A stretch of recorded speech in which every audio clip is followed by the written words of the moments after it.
Pada kali ini akan membawakan cerita dari Nanang ketika dia dan temannya yaitu Papang mendaki ke Gunung Salak via Cimelati pada tahun 2018.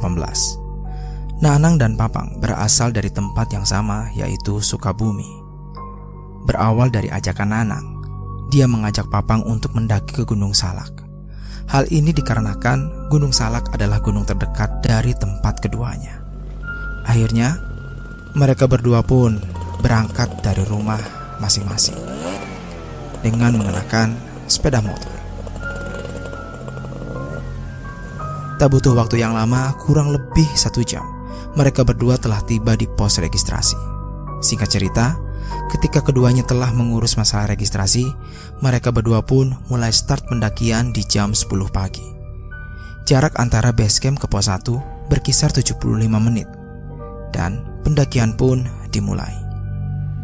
Kondisi dan cuaca saat itu lumayan cerah, sehingga mereka berdua berjalan sedikit santai. Papang dan Nanang juga masih sering bercanda. Mereka berdua sempat berfoto-foto sepanjang jalan karena memang jalanan masih tergolong landai. Kanan kiri, perjalanan penuh akan pohon pinus dan kondisi tanah yang sedikit menanjak. Akan tetapi, secara keseluruhan, jalanan ini masih tergolong landai. Setelah sampai di pos 1, Nanang meminta beristirahat sejenak. Tenggorokannya sedikit kering. Ia pun meminum terlebih dahulu dan sekaligus membakar rokok kreteknya. Papang mengikuti hal yang sama yang dilakukan oleh Nanang. Mereka berdua layaknya seperti saudara yang sudah saling mengenal satu sama lain. Perjalanan kembali dilanjutkan. Mereka akan menuju ke pos 2. Jarak antara pos 1 dan pos 2 berkisar 30 menit. Jalanan ini masih landai juga, dan rata-rata jalanan ini didominasi oleh tanah dan akar-akaran. Di jam 1 siang, mereka kembali melanjutkan perjalanan menuju pos berikutnya. Trek dari pos 1 menuju ke pos 2. Jalur pendakiannya menyusuri jalur tanah yang padat namun masih landai. Dari sini, awal kejadian dimulai.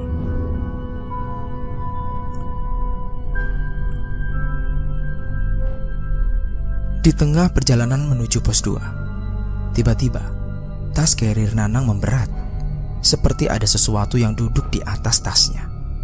Nanang sendiri sampai beberapa kali mengecek tas carrier miliknya, namun tidak bagi penglihatan Papang.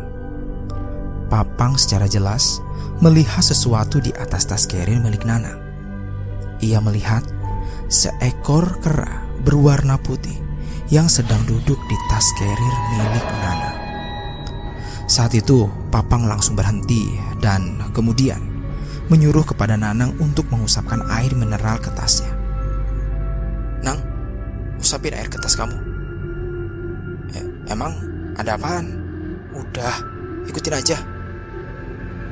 Ketika Nanang mengusapkan air mineral ke tasnya, mulut Papang dengan seketika berkomat-kamit, seperti membaca sesuatu yang dipergunakan untuk mengusir para makhluk tak kasat mata. "Dah, coba angkat lagi.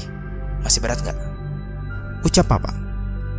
Nanang pun mengangkat lagi tas carriernya, dan dengan ajaib, tas carriernya menjadi lebih enteng. Tidak berat seperti awal mula ia membawa tas tersebut. Nanang hanya bisa takjub dan tak bisa berkata apa-apa. Papang pun langsung menyuruh untuk kembali melanjutkan perjalanan. Tak butuh waktu yang lama, sekitar 30 menit, sampailah mereka di pos 2. Pos 2 ini memiliki area yang sama seperti pos 1. Di sini, mereka digunakan untuk istirahat sambil memandangi pepohonan di sekitarannya. Tak terasa waktu sudah menunjukkan di jam 2 siang. Saat itu, mereka langsung melanjutkan perjalanan menuju pos berikutnya. Trek dari pos 2 menuju pos 3. Jalur pendakiannya sedikit landai dan juga rimbun.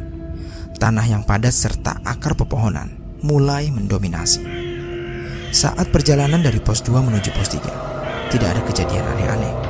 Mereka saling bercanda satu sama lain, walaupun tubuh sudah sedikit lelah akibat jalur yang semakin curam dan juga panjang. Sekitar 2 jam berjalan, sampailah mereka di pos 3. Seperti biasa, setiap pos mereka gunakan untuk istirahat sambil menikmati rokok kretek dan juga kopi. Ketika mereka istirahat, sayup-sayup, Papang mendengar suara teriakan minta tolong. Suara tersebut bukan hanya satu, melainkan lebih dari 15 suara dengan karakter suara yang berbeda. Papang langsung memegangi kepalanya. Ia tidak mau berkomunikasi atau bahkan memasuki portal gaib yang ada di sekitaran. Karena ada yang aneh, Nanang ini tiba-tiba bertanya, "Pang, kamu kenapa?" Aku dengar suara minta tolong." "Hah? Kan gak ada pendaki lain selain kita." Dan tiba-tiba pandangan Papang tertuju pada satu titik di mana suara itu berasal. Papang melihat banyak sekali sosok dengan baju yang penuh dengan darah, serta wajah yang sudah rusak. Beberapa dari mereka ada yang memegangi tangannya yang sudah putus. Lalu ada juga yang membawa seorang anak kecil dengan mata yang sudah tertusuk ranting pohon. Papang ketakutan melihat itu. Ia berteriak-teriak ke arah rombongan sosok itu. Pergi! Jangan ganggu kami!" Namun beberapa sosok ini terus berucap, Tolong temukan jasad kami." Mendengar suara tersebut, Papang langsung berdiri dan segera mengangkat tas carrier-nya. Nanang bingung, ia tak tahu harus bagaimana. "Pang, ada apa? Ayo, cepetan cabut.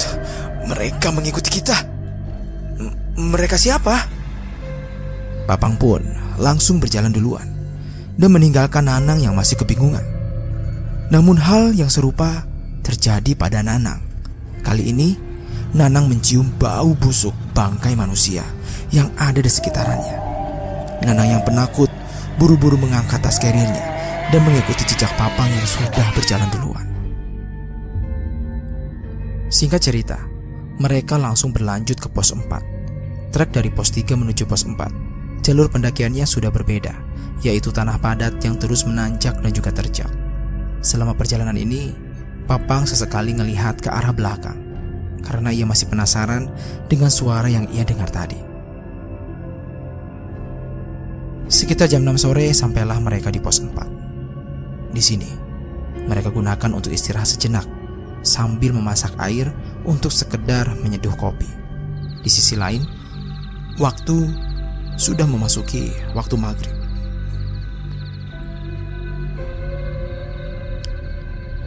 Saat istirahat ini, mereka mengobrol satu sama lain tentang akan mendirikan tenda di pos berapa.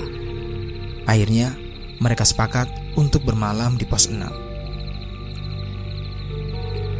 Hingga tak terasa, secangkir kopi dan sebatang rokok pun sudah habis, dan mereka kembali melanjutkan perjalanan menuju pos berikutnya.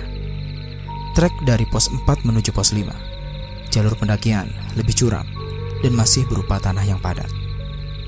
Selama perjalanan ini, mereka ditemani oleh cahaya dari bulan dan cahaya dari headlamp-nya masing-masing.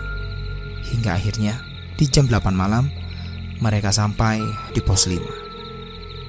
Karena sudah terlalu malam, mereka tidak bisa istirahat lama-lama.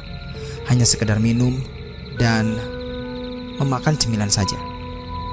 Kemudian, mereka melanjutkan perjalanan menuju pos berikutnya. Mereka akan dihadapi dengan trek yang semakin berat. Singkat cerita, sampailah mereka di pos 6 atau puncak. Di sini, mereka langsung mendirikan tenda dan beristirahat sambil membuat makanan. Di saat mereka sedang membuat makanan, mereka berdua mendengar suara. Mirip suara seperti gamelan dan suara ramai-ramai seperti di pasar.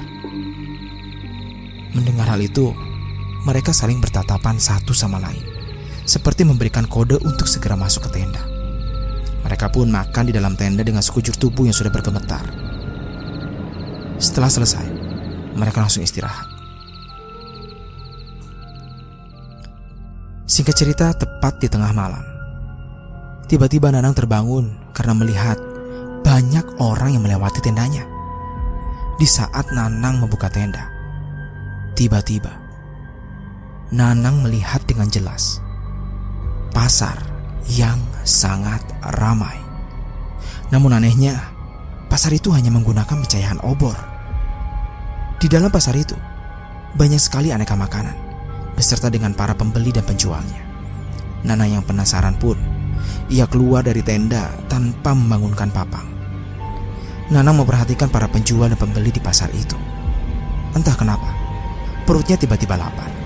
Nanang pun mengocek uang di sakunya dan berkeinginan membeli makanan di salah satu penjual di pasar tersebut. Ketika dirinya mengambil makanan dan hendak menyerahkan uang ke penjual, tiba-tiba obor di pasar itu langsung mati seketika. Para penjual dan pembeli tiba-tiba terdiam seperti patung.